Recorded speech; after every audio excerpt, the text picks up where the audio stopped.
കേരളം എല്ലാ കാലത്തും നേരിടുന്ന ഏറ്റവും വലിയ പ്രശ്നമാണ് തൊഴിലില്ലായ്മ. ഈ അടുത്ത കാലത്തായിട്ട് വലിയൊരു ചർച്ച കേരളത്തിൽ നടക്കുന്നുണ്ട്. നമ്മുടെ ചെറുപ്പക്കാരികളൊക്കെ തന്നെ വിദേശ നാടുകളിലേക്ക് ചേക്കേറുന്നു.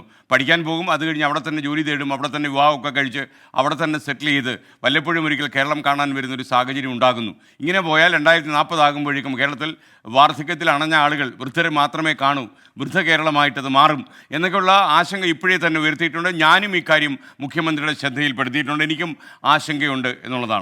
നമ്മുടെ നാട്ടിൽ 28 ലക്ഷത്തിലധികം തൊഴിലന്വേഷകരുണ്ട് എന്നാണ് കണക്ക്.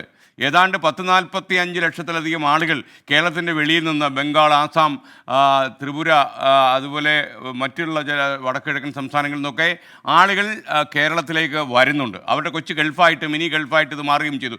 ആ സമയത്താണ് അഭ്യസ്തവിദ്യരുടെ തൊഴിലില്ലായ്മ ഏറ്റവും കൂടുതൽ കേരളത്തിൽ അനുഭവപ്പെടുന്നത്. 28 ലക്ഷം കടന്നിരിക്കുന്നു.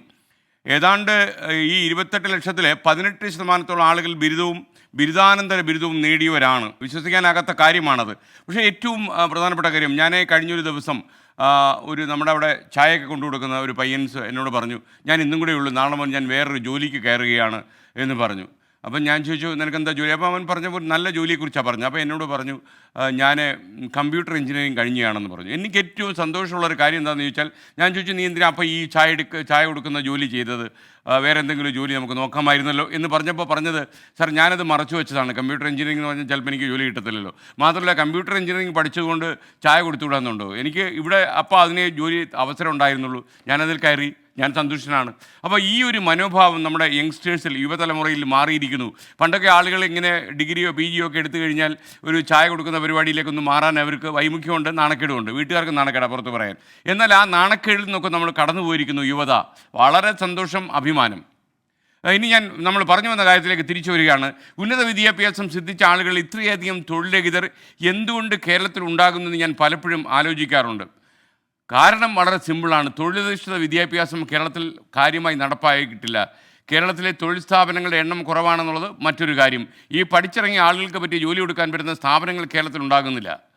ബഹുഭൂരിപക്ഷം അഭ്യസ്തവിദ്യരും സർക്കാർ ജോലി ഉറ്റുനോക്കുന്നു. അത് കേരളത്തിലെ വലിയൊരു വീഴ്ചയാണ്. സ്വകാര്യ സ്ഥാപനങ്ങളിലേക്ക് പോലും പോകാതെ പബ്ലിക് സർവീസ് കമ്മീഷൻ്റെ പരീക്ഷയും കാത്തിരിക്കുന്ന ആളുകൾ ഒരുപാടുണ്ട്. ഒരു കാര്യം ഉറപ്പാണ്, ഈ അഭ്യസ്തവിദ്യർക്ക് മുഴുവനും, ഈ 28 ലക്ഷം ആളുകൾക്ക് മുഴുവനും ജോലി കൊടുക്കാൻ സർക്കാർ ഒരിക്കലും കഴിയില്ല. സർക്കാർ ജോലി മാത്രം തേടിയിരുന്നാൽ നമുക്ക് നിരാശയായിരിക്കും ഫലം. അതുകൊണ്ട് സ്വകാര്യ സ്ഥാപനങ്ങളോ സ്വന്തമായിട്ട് എന്തെങ്കിലും അധ്വാനിക്കാനോ നമ്മൾ ശ്രമിക്കണം. സെക്രട്ടേറിയറ്റിലെ LD ക്ലാർക്കിൻ്റെ പണി എനിക്ക് ചേരൂ എന്ന് കരുതിയിരിക്കുന്ന ഒരു ബിരുദാനന്തര ബിരുദക്കാരനെ ഞാൻ ഇഷ്ടപ്പെടുന്നില്ല എന്നാണ് യാഥാർത്ഥ്യം. നമ്മൾ ആ ഒരു റിസ്ക് എടുക്കണം. മലയാളികൾ മാത്രമേ ഉള്ളൂ ആ റിസ്ക് എടുക്കാത്തത്. അപ്പോൾ പുതിയ സംരംഭക മേഖലകൾ വരണം, അതുപോലെ പുതിയ തൊഴിൽ സ്ഥാപനങ്ങൾ വരണം. നമ്മുടെ നാട്ടിൽ ചെറുപ്പക്കാർ ഇവിടെ തന്നെ നിൽക്കണം, ചെറുപ്പക്കാരികൾ ഇവിടെ തന്നെ നിൽക്കണം. അവർക്ക് വിദേശ സർവകലാശാലകൾ വരണം, സ്വകാര്യ യൂണിവേഴ്സിറ്റി വരണം.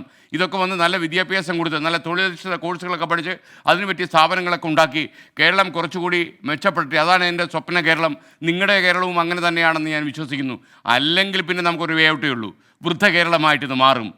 ലോകത്ത് ഏറ്റവും കൂടുതൽ പ്രായമായ ആളുകൾ അധിവസിക്കുന്ന സംസ്ഥാനം കാണാൻ ലോകത്തിൻ്റെ പല ഭാഗങ്ങളിൽ നിന്ന് കേരളത്തിലേക്ക് ആളുകൾ വരും എന്നുള്ളതാണ്. ഈ അവസരത്തിൽ കൊച്ചൗസേപ്പ് ചെറ്റിലപ്പള്ളി പറഞ്ഞ ഒരു കാര്യം കൂടി ഞാൻ ഓർപ്പിക്കുന്നു. റിസ്ക് എടുക്കുമ്പോഴാണ് പലപ്പോഴും അത്ഭുതങ്ങൾ സാധ്യമാകുന്നത്.